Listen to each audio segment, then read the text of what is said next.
Půlkáče. Typu, že já jsem tak mezní stav, kdy se do toho auta ještě dá vlézt.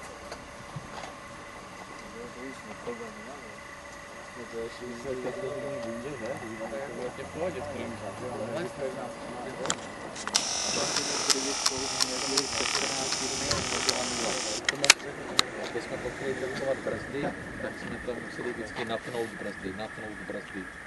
Kristina byla jak preclík a byla tam třeba, protože teď jak je ta krabička s displejem, tak ona je pod tím panelem dole, tam je jenom takový průzor. Když řidič se chce kouknout, tak drží volant, tak se kouká, aby viděl, kolik má napětí na baterii. Kristina koukala a četla. Jste viděli, jo?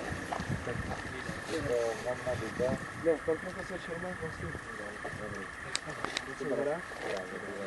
Kterého nájem nebo zmiňoval to, když byli účastnit Anety. Byla prezentovaná i ta návaznost, tedy projektu na biostaní.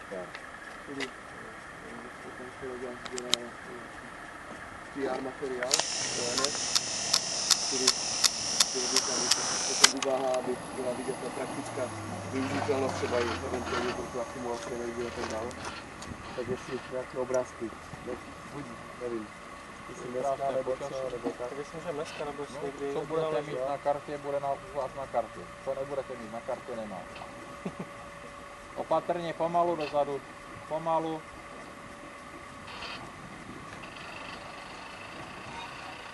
Tak jo, tak já jsem točil pár obrázků.